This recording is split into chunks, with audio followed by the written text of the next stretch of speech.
You know, every single time you send a text or stream a show or ask an AI something, you're actually feeding this massive, massive problem. A problem that's guzzling more energy than some entire countries. So today, we're going to look at a solution that is, well, it's literally out of this world. But first, let's ask a basic question. Where does all this data actually live? Okay, so we all talk about the cloud, right? And you probably picture exactly that. Something kind of light and fluffy just floating up there in the sky. The reality, though, is a lot more solid. This is it. This is where your data really lives, inside these huge, windowless buildings called data centers. I mean, these things are the real engine room of our digital lives, packed with thousands and thousands of servers just humming away, storing and processing everything, 24/7. And all that humming and processing, well, that creates a gigantic problem. And it's a problem that's being totally supercharged by the rise of AI. Okay, get this. In 2023 alone, just these data centers, they ate up a staggering 1.5% of all the electricity used on the entire planet. That's more than some countries use in a whole year. I mean, every single search, every video you watch, it all adds up to this enormous energy bill. And hey, it's not just about power either. To keep all those computers from, melting down, these data centers have to use millions upon millions of liters of water for cooling. That puts a huge strain on another one of our most precious resources. And now the AI boom is just pouring gasoline on this fire. Think about it. Training these new AI models means running thousands of super powerful chips, nonstop. According to Goldman Sachs, the power demand from just AI data centers is set to skyrocket. We're talking a 165% jump in just the next 5 years. That's insane. So, where does most of this electricity come from? Yep, fossil fuels. As our digital world gets bigger, so does its carbon footprint.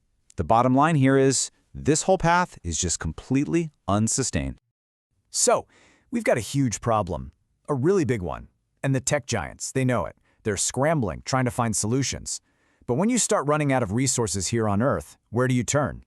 Of course, they're doing things like investing in enormous solar and wind farms. Some are even looking at things like small nuclear reactors. But you start to hit a wall, right? There's only so much land. Water is running out. Our planet can only handle so much. So when you start running out of room on Earth, where do you look? Well, big tech is starting to look up. Yeah, literally. And that brings us to this truly radical, almost sci-fi idea. What if we just move the data centers off the planet? What if we put them in orbit around the Earth? The basic idea, and you can see this in plans like Google's project Suncatcher, is actually pretty straightforward. Step 1. Launch these AI computers into space on a bunch of tiny satellites. Step 2. Connect them all together into a super high-speed network. And Step 3. Power the whole thing with the one resource space has an infinite supply of: constant, unfiltered sunlight. I mean, think about it. Up in space, there are no clouds, no nighttime, no bad weather. It's just a 24/7, nonstop fire hose of pure solar energy.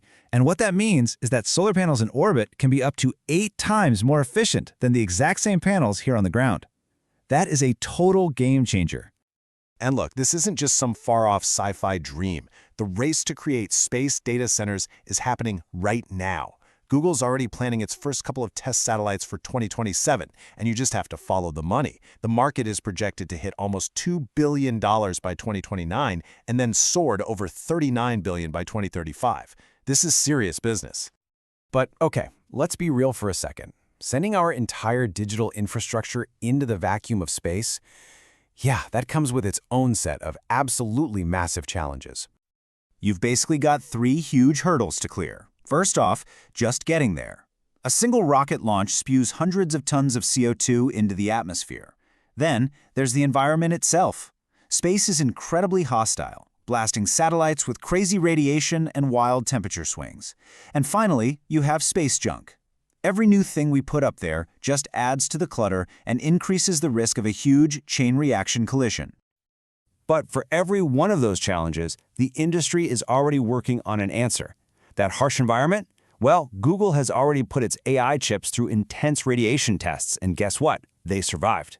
And those prohibitive launch costs? Yeah, they're high now, but they're expected to plummet from about $1,500 per kilogram today down to maybe $200 by 2035. So when you put it all together, what you're really looking at is a cosmic-sized bet. It's a bet on the future of technology and, really, a bet on the future of our planet, too.